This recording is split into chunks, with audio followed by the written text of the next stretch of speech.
Welcome, welcome, welcome. This is a Public Works podcast. My name is Joseph Blackman, and today I got a real treat for you. His name is Jamel Wofford, and he is the water treatment plant operator at Bargersvilles Water Plant, the North Plant in Indiana. Jamel, say what's up to everybody. Hey, everybody. How's it going? Thank you, Joseph, for having me on the show, brother. Yeah, sure thing, sure thing. So, water treatment plant operator, I love titles that actually speak on what somebody does. You're at the Bargersville Water Plant, the North Plant. But tell us what a day in the life of Jamel looks like. What do you do from the time you get to work to the time you leave? So, when I get to work, some of the first things that I do is I got to check the last night, the guy's track from what he did last night to see what parameters I need some things to be in case I need to make a chemical adjustment or just to see how things went, because it's like a picture. So like they paint a little bit, then when I come on shift and I paint a little bit, and it just keeps going back and forth like that. So kind of checking the trends to see how things were as far as like the water quality. Like, is my iron going up? Do I have to do any chlorine adjustments? Is the fluoride looking good? Things like that. So just trying to just trying to keep those things in parameters, because you don't want to get behind the curve on things. And like you were asking me, we treat water from groundwater, so it's different from surface water.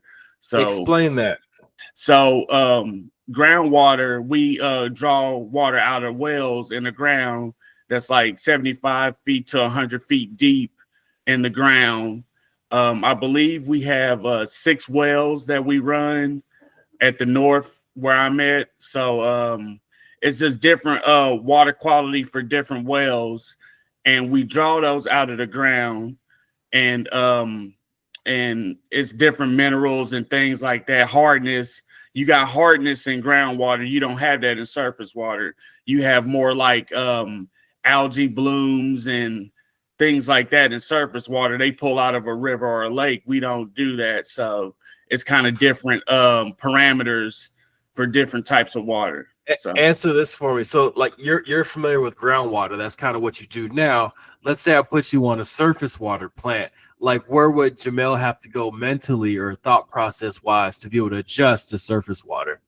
So definitely, I would say that I would have to get into the effect of learning about the steps of treatment. So in surface water, they I believe it is that they do more like coagulation, flocculation, sedimentation, filtration, which at the groundwater plant that I am in, we don't do those steps. But in surface water, you have to do that to make the process go smoothly. So I would say that it's a lot of things that's definitely different and to do with surface water. And like I said, I actually want to visit a surface water plant, just to kind of get a different view, because I think that's how you learn better, is going to different places and doing different things to see how they do things, to get a good picture, because it's the same outcome. We want to provide good quality drinking water to people, but it's just from a different way of doing it. So yeah, interesting. So, like you said, you might get to the office. Like, today's Monday. The shift from last night. They give you your charts, records. You see the gauges and the dials, and you kind of figure out what some of the picture was painted last night to today. Like, what changes overnight? Like, let's say last night was one thing, but tonight is another thing, and Wednesday night's another thing. Like, what actually changes that makes your iron go up, or you need to chlorinate a little bit more, you need to adjust this or adjust that? Like, is it the ground shifting? Yeah, no, I wouldn't say it would be like the ground shifting, but it could be like, let's say like last night, hypothetically, we have another operator and they change well combinations. Well, changing that well combination, depending on what characteristics of the well, one well might have a lot more iron content than the other. So it'll take a few days for that turnaround to come back, so where the water is in a good parameter. So like, let's say we have a well, is well 6.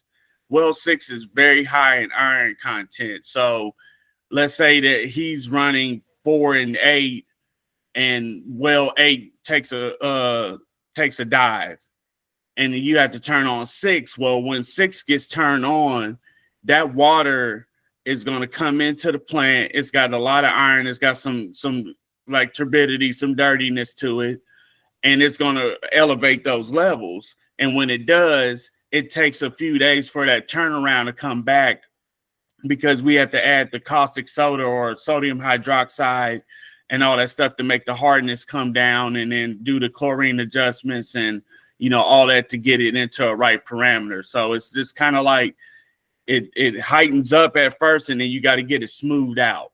Yeah. And you said like, let's say hypothetically, well 8 takes a dive. A, what does that mean? And B, like, how do you know if a well is going to dry up? And then when do you know it's replenished? Like, is somebody 100 feet down there actually looking around? Well, yeah. So when I say take a dive, let's say like something in the like the electrical cabinet or something at the well field, it loses communication or something like that, and we have to switch because they have to fix that problem out there to get it back online or something. Or even in the winter, like obviously in different climates, they don't have to deal with that because it's a warmer climate. But in Indiana, where it's cold and we get like so much snow and stuff, some of those wells, they do freeze, and you have to switch the well until you can get it unthawed, and then you can keep going on and, you know, do what you have to do. Okay. All right. So let's say you get to the office, you're making sure the picture from last night is you know, you can take it from there. You grab the ball and move it downfield. Then what do you do? Is it like routine maintenance that you do? You put your feet up and and relax for the rest of the day? No, it's not no routine stuff. It's just mainly having a good focus. So it's kind of like, you know, the Super Bowl last night. Like Jalen Hurts, they had to continue to put on the foot on, you know, the gas and keep going, but you don't let off. So it's not like you got your feet up. It's other stuff that you can do. It's other stuff that you can kind of, you know, have a good mind to prevent stuff and make sure your mind is focused. But it's never a let down thing, because that's the thing about an operator. Operator is always, you know, it's flowing. The mind is flowing and everything is going the way that you want it to go. You don't want to slow down, because then that's when problems arise, and then you're caught off guard, so to speak. Gotcha. And then what does that handoff look like? You're about to leave the office. Like, what's the proverbial sticky note you leave on the night shift's computer to say, hey, watch out for this or watch out for that? Yeah, it's definitely that. Just making sure that, you know, you write on the lab sheet and give them a good picture. Don't leave anything, you know, I guess the word is, you know, ambiguous or something like that. Just to where they understand that, hey, this went on throughout the day, and now I know what that means. And then it gives them a better view of saying, hey, now I know what's going on. You know, the main thing about any type of job, not just operators but communication is big. If you don't communicate, you can't get to the goal that you need to have, you know? So, yeah.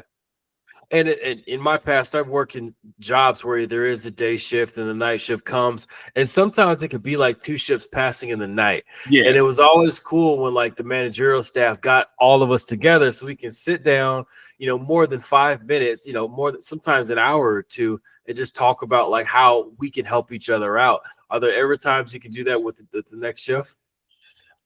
Sometimes I run into the guys and we'll talk, and they'll give me a rundown and everything. Like I'm the young guy on the block, so like we have an OG, Scott. He's going to be boogieing up here soon, but he's been there about 35 years. And then we got another operator, John. He's been there several years. So it's only 3 operators, my foreman, and then our supervisor. So it's like when I do come and see them or we run into each other, we'll talk and, give a rundown. But I think they, some years ago before I started, when COVID came into play, they kind of had that, you couldn't cross paths. Yeah, they And so, staggered you. staggered you. So now ever Yeah. since then, that's just kind of how it's been. But, Yeah. but definitely, like writing notes or calling or just trying to get some clarification if anything happens or where you don't understand. I think that's the main thing to do as well. Yeah, yeah. And then let's talk a little bit about your career. I mean, you said Scott's been there for 35 years. I'm sure you don't have 35 years under your belt No. yet, but what attracted you to the industry? Did you even know about groundwater, treatment before getting into the industry? And tell us how long you've been there. No. So I guess I could start from high school. So I grew up in Marion, Indiana. It's about an hour and a half north of Indianapolis, hour and 15 minutes. So I live in Indianapolis. And straight out of high school, I actually wasn't in public works or didn't have the thought of public works. I actually wanted to be in the ministry. I wanted to become a pastor. I went to Bible college, a couple. I went to one in New York and got a certificate from there. And then I went to Bible college here in Indianapolis. That's how I got down here. And at the time, I was living with some people from my church and Chuck and Rebecca Binkert. And Chuck, he was in public works. So in Marion, Indiana, where he was at, he was the assistant director at the time. And when I was in college and on summer jobs, he got me a summer job to paint fire hydrants. So I would paint 45, 50 hydrants a day hot in a truck. Oh, wow. So I got kind of, my footing in there. But even then, I still wasn't. That was just kind of a job. So it just kind of led me to a track of that. And then after college, I kind of, as far as my faith is concerned and things like that, and that relationship kind of dwindled for various reasons. And I started living life, and then I went to college, to another college, and I was just pretty much partying and, living loose or whatever. And I wanted to be a sports marketer at that time. That was for Ivy Tech. So I graduated from the Bible college in 2008. So from 2008 to 2013, this is kind of like that loose period. And I wasn't working in public works, but I actually, in 2009, I got another job at a water softening business. So I was doing more sort of the warehouse type position where they would come on the side of the building. They would I would put in 5-gallon jugs of water or get salt for the water softener. So it was kind of like water, but not actually like public works. But it's kind of like, okay, all right, I worked there for almost 4 years. So 4 years doing that. And then I had got back in contact with Chuck and started talking with him. This is in 2013, end of 13. And he had a job and was like, do you want to move back to Marion? I think you should. And so I moved back and I became a wastewater operator for about 11 months. And that was a nice experience. And that's probably my first view of public works. And for that job, it was really good. I started learning a lot. But then again, with life and just everything personally, I just, I took a dive and I quit. And this was like January 2014. Then a lot of life challenges, a lot of things that I was battling at the time, going through that. And so I had a whole bunch of years. So from 2014 to, I would say, probably 2021. So I was working a lot of different jobs, wasn't in public works, trying to get my life back together and speed up to 2021. I had worked at another utility, but this was a contract doing electric meters, exchanging those. So they had a program. Hey, we're coming into your city. We're going to make this contract to change out the electric meters from analog to these AMI meter or digital meters. So I was doing that, but it was a contract. So obviously it wasn't no future there. So I had only worked a year and a half, and I just, some of it, not as good, not want to put in a lot of effort, and I just got tired of it. So I quit. And I quit that job, and then I was starting to do like Ubers and deliveries and stuff just to keep money flowing in the family. Cause like I said, I got a wife and 3 kids. So like now I'm like, hey, I gotta, make the money. So I was doing Ubers and deliveries, and I had filled out a whole bunch of applications, I guess, on like Indeed and all these other places. And I had got a phone call. I was in the middle of going to pick up an Uber. I got a phone call from Steve Skirvin, my supervisor, my utility supervisor. And he was like, well, we would like to bring you in for an interview. Would you like to come for an interview? And I was floored. I'm like, yeah, most definitely. I'm going to come to the interview. So I got there 15 minutes early. I was, how you supposed to do at an interview. You supposed to show that you want the job. So, yeah, you know what I'm saying? I did that. I went to the interview, and they was, they wanted to hire me. And I was just like floored because like, from what I did know about public works, I thought you had to be certified in order to get these types of jobs. It wasn't just like I'm getting you off the street, or, they got somebody on the inside that already got a track on it and you don't. Yeah. So I was just like, okay. So they hired me in October of 2021. And for the first year and a half, I was just there. And I'm talking about not knowing anything about groundwater, not knowing nothing about anything, because the only experience I had was in wastewater, and that's obviously not drinking water. Yeah. So, and that's probably what got me on the track to even get that job, because they saw that on my resume. It was like, at least he has some type of experience in some type of water. So, yeah, like I got there, and like I said, the first year and a half at Bargersville, it was more just learning how to, knowing what chlorine residual is, knowing what fluoride is, knowing how to run a spiractor and blow down the sand off of the spiractors, and learning what a pump is and what horsepower is. I mean from the ground up. So and then Kevin Killinger, our utility administrator, we're members with the Alliance of Indiana Rural Water, and they have a apprenticeship program that allows operators to become an apprentice and to become licensed and to get licensed and everything like that. So it's under the Department of Labor.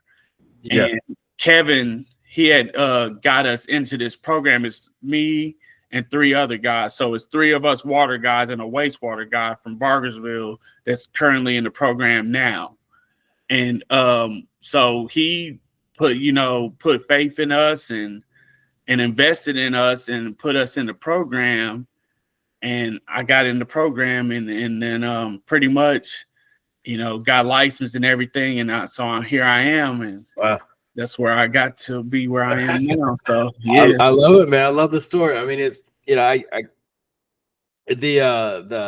would say the same testament of like, I grew up in the church. I did that. I would say my college years, I didn't go to church. I'm in college, right? Yeah. You having a good time and doing your own thing, but then life comes and hits you in the face. You get a family and all that, so you start coming back to what I guess what the parents taught you, what raised you, and then you find a career, and then the sky's the limit from there.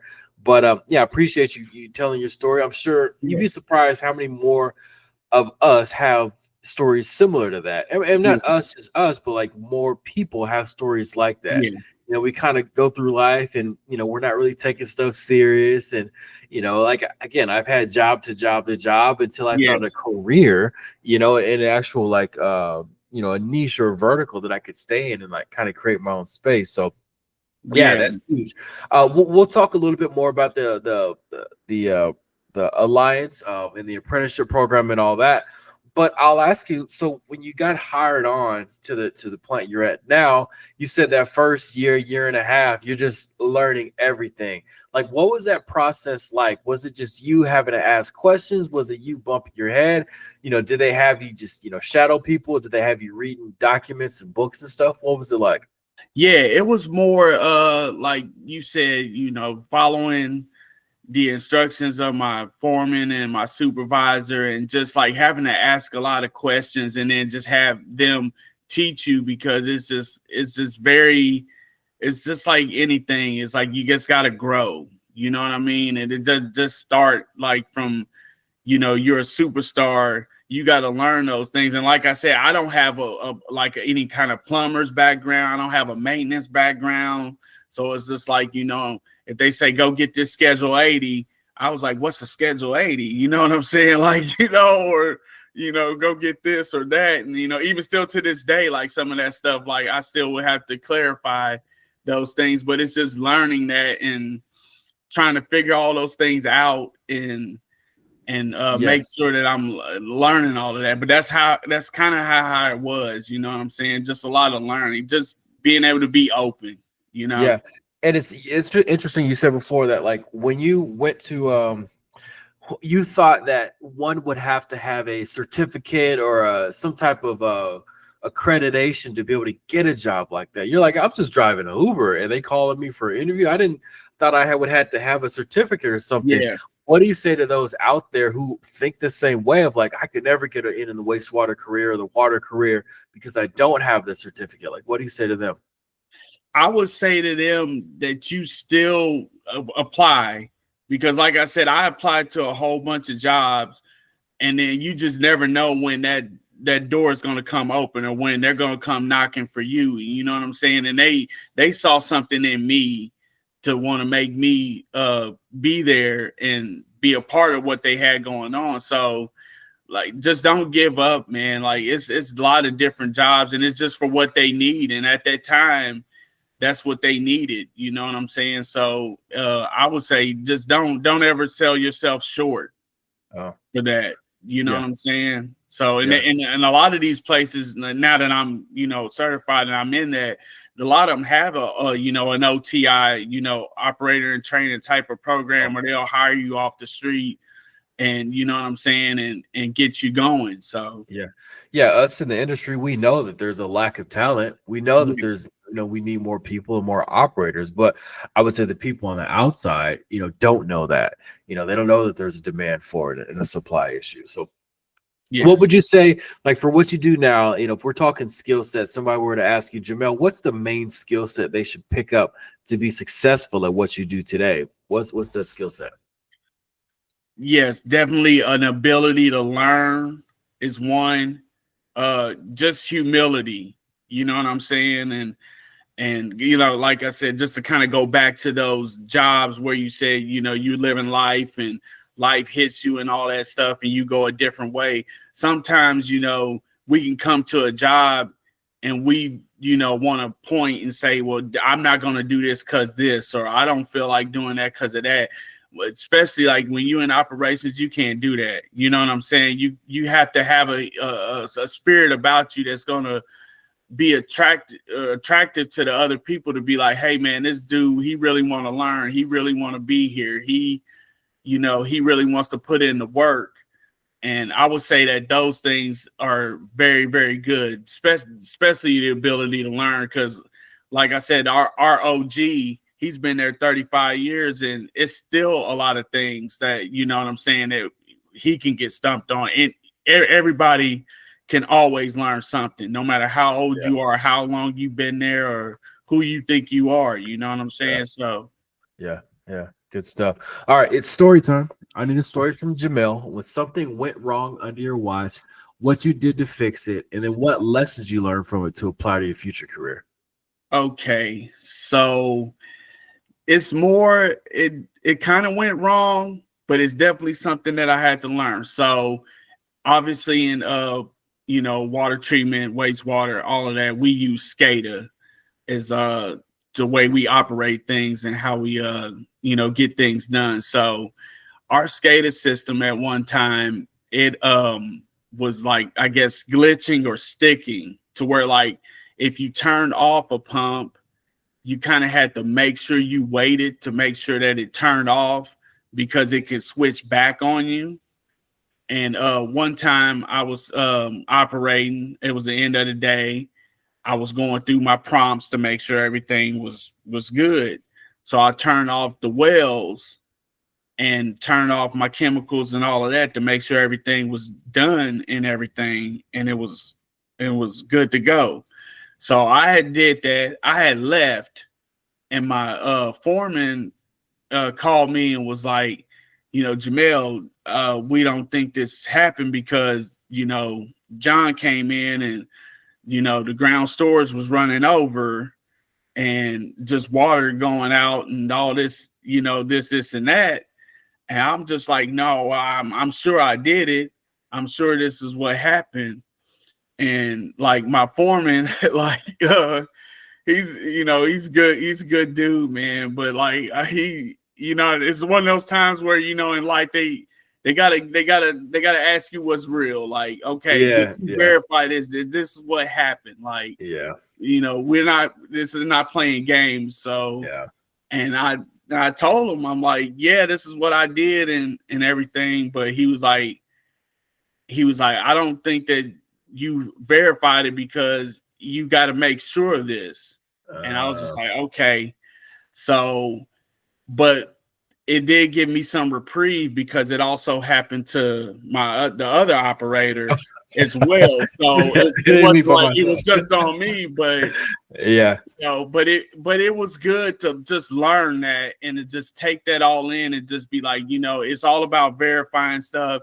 It's all about having a good focus on what you're doing because, like you said, you don't want it to be placed on nobody else. Just take accountability. Even if you don't feel like it wasn't your fault, it's always good to take that accountability and responsibility because it grows you as a person and helps you to be a better person. You know what I'm saying? So and I've seen that time and time again. Whether it's I learned it from sports, like grown men cussing, yelling, using colorful language at other grown men, how we can just eat it and go, you know what? I'm not going to be mad at the messenger. I'm kind of mad at the message, but I'm more mad at myself because I screwed up. Even if I didn't really royally screw up, but it's not that big of a deal. Like you kind of got to learn to eat it. And I feel like there's a lot of men out there who don't know how to do that. And that's where they kind of, I would say, I not ruin their careers, but if you don't know how to be chastised, get that proverbial spanking or that kick in the butt by one of your peers or even somebody that's above you, it's going to be tough. So how do you, how did Jamel go, you know what, man, I hear how you talking to me, but like, how can I, like, how did you navigate, not getting an attitude with them and kind of snapping back? I think that, just when, because at the time, like I said, it wasn't good. So I kind of took it in because it's just like, you don't want them to point at you and be like, man, you did this. But what got me to feel like, okay, it's all good to just take it all in and just say, hey, you know what I'm saying? Just make sure I verified it was when it did happen to the other operator. And it just made me think like, you know what I'm saying? Like my the supervisor, our supervisor Steve, like he'll say like, there's nothing that you could really mess up here that's gonna make me fire you. You know what I'm saying, or something like that. And then when somebody tells you that, it makes you feel like, okay, I made this mistake. I'm a man up. I'm a responsibility 100%, and see how I can get it fixed the next time so it doesn't happen again. You know what I'm saying? And that's the only way you can learn, because if you come in there trying to be perfect, you're never gonna learn nothing. So when it does Yeah. hit you at 11 o'clock and they in bed and you at the plant, what are you gonna do? You're gonna make it happen, and you're gonna try to find out how to fix it. You know what I'm Yeah. saying? That's So, a good point. It helps you take more ownership when you know you can't sink the ship on your own. yes, You can try things out to get it right. yeah. So you've been at this for X amount of years. How does Jamel keep upskilling and better and better? Tell us what you do tactically, personally, and professionally to as your personal development, and then we'll talk about the alliance. Yes, I would say that the main thing for me, obviously professionally now, being licensed and getting that license is now going to these conferences and making networking skills with people and learning the classes and doing all of that stuff. So professionally, I would say that trying to read more of the magazines that come out, maybe the Rural Water Magazine or AWWA or something like that, to just try to keep fresh on that and learn about the industry more. And also personally, I would say I wouldn't be who I am without, the Lord and the Bible and everything, and the people that's been prayed for me throughout many years, or being around me, or anything. So I would say that's good. I also have been getting into John Maxwell's leadership podcast and books and stuff, because I believe that when you the more you read, the more you learn, the more you can give out to other people. So just trying to create value for people, add value to their life, and just things like that. So Yeah, for sure. A concept that I love in our industry is the apprenticeship program. A lot of industries, whether it's like tech or finance, they don't necessarily call it apprenticeships, and sometimes it can look different, but it's the same concept where you find somebody who's interested, who might not have that low level of competence, but yeah, you get them in, you kind of get their feet wet, you get them you start teaching them X, Y, and Z, so they can go ye therefore out and do good things. yes. So tell us about why you joined the apprenticeship, and then I guess what it looks like being in it, and then what you hope to get from as you exit it.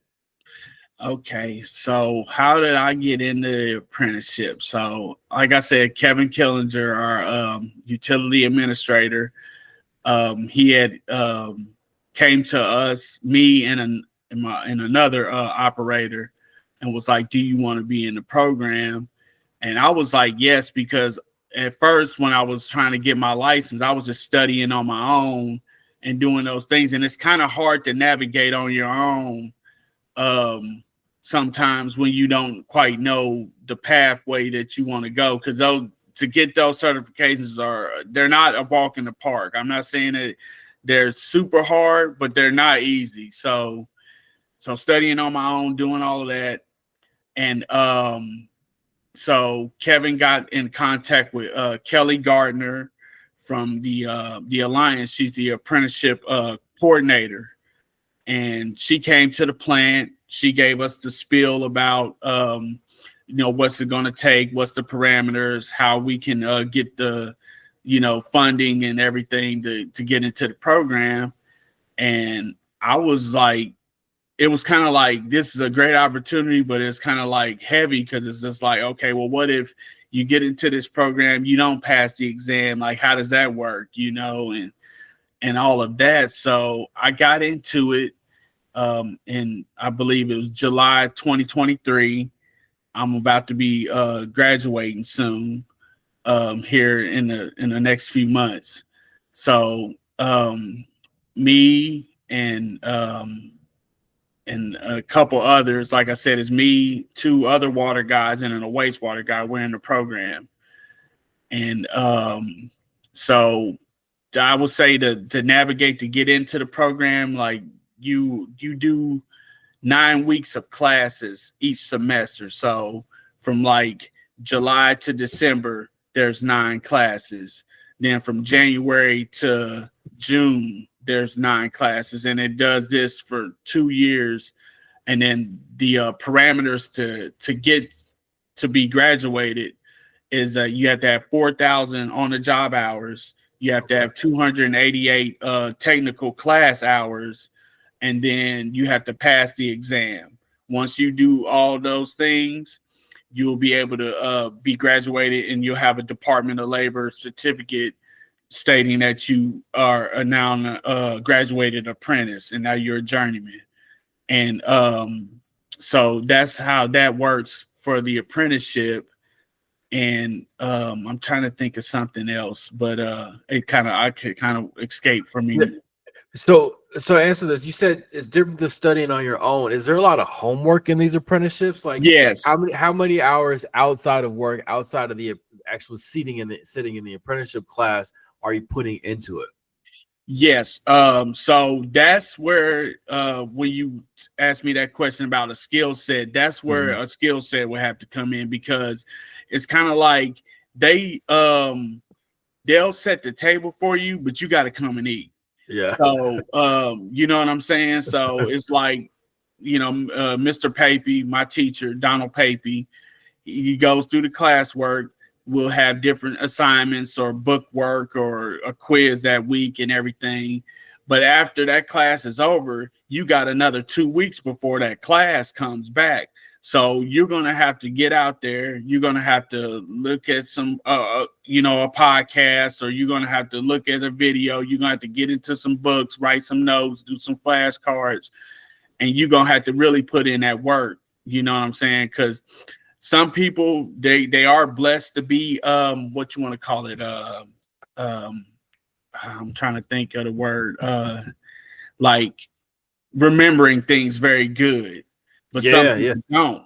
And, you have to make that stuff stick, because that's a lot of information, to go through, because, you're going from surface water to groundwater treatment. Then you're going into, what a pump and a motor is, and what horsepower is, and, what's a VOC, what's an SOC, like, he's going through the whole thing, the whole gambit of it all. Yeah. And you have to get that in your mind, because when you go take these exams, the only thing you have is a calculator, your pencil, the formula sheet, and then the blessing from the Lord for you to get that license. Because I'm telling you, like, they strip you of everything when you go into those testing rooms, and it's very the experience is very real. So yeah, interesting. You talked about magazines, and there's a ton of industry magazines, but I want to hear from you, like, what do you look for, when you open up these magazines or when you get them? Like, because selfishly, I want to be able to produce a magazine, and I just don't know what guys actually look, or if they read them at all. Yeah, like I'll read like a little bit of them. Like I'm starting to do that now more, but just like if they have something coming down, like now the big thing is like PFAS or something like that. And like me and my supervisor, we talk about that, a lot, because, having to deal with different types of treatment on it and stuff. And like where, all these new regulations they want to do, and, or any just types of things about treatment, just trying to learn those things. Like I said, I'm still kind of new to it, Sure. All good. All right. Let's say somebody asks you or your wife, like, hey, what does Jamel do for our community? What does he do for society, like at work? What would they get totally wrong in answering that question? Oh man, I think that most people would get it wrong, is they think that I might be like the one, like I might be in distribution or something, going to turn off or do shut offs or stuff like that. I think that's my bill. I think that's probably where they would get it wrong about water treatment, or something like that. So, because like even like my wife and kids didn't know that water towers are kind of directly tied to me, because obviously the treatment plant operator, we turn on a pump to push the water to go to the tower, so they didn't even know that. So like when I told him that, he was like, oh, that's what you do? Like you just you're just not in the lab messing with water and color and and titration and all that, like they So Yeah, yeah. Wow. Let's talk a little bit more about your faith. Will we ever see Jamal behind the pulpit preaching the good news?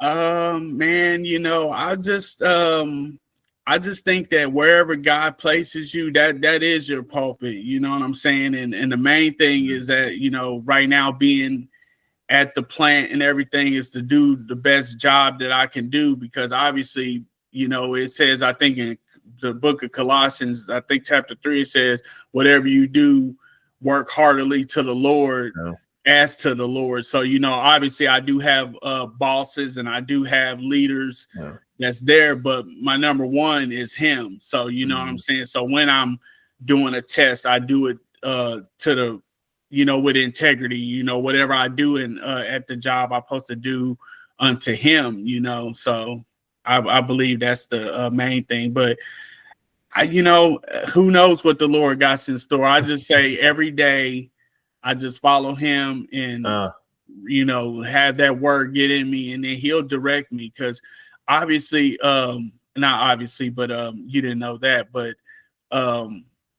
it was another operator that actually was working at Bargersville a few years before me. And he actually did go into the ministry. Okay. And so like they've already had it. And my boss, he always laughs. He's like, Jamel, we're probably gonna lose you to the ministry, buddy. Like, we got another one. Yeah. Yeah, here's another one. Like, no, man, we'll see what the Lord got in store, man. No, it's interesting. I had on the podcast a couple weeks ago a water treatment supervisor, and he was also a senior pastor. You can tell he does it on the weekends and does what he does at night. So I get it. I met plenty of people on my path who work day jobs, and on Sunday they had their family on the front row suited up, and they on Monday they're back in a high vis vest. Like, I get it. So it happens, brother. Yeah. All right. Let's say you're commissioned to put up a billboard, and this billboard is in the most trafficked area of, your part of Indiana. What ask would Jamel put on this billboard in regards to water? Wow. Let me see. It'd probably be two things. Go ahead. And number one is that, we're not the bad guys, especially like when they raise rates for things. And, you got a water plant that's been there like, 40, 50 years, and it needs to be rebuilt. So when they rebuild a new one, we might have to raise your rates, but it's actually to help you, because you need this high quality drinking water for yourself. You know what I'm saying? It's a blessing to have that, because obviously around the world, they don't have these types of things. You know what I mean? So, Yep.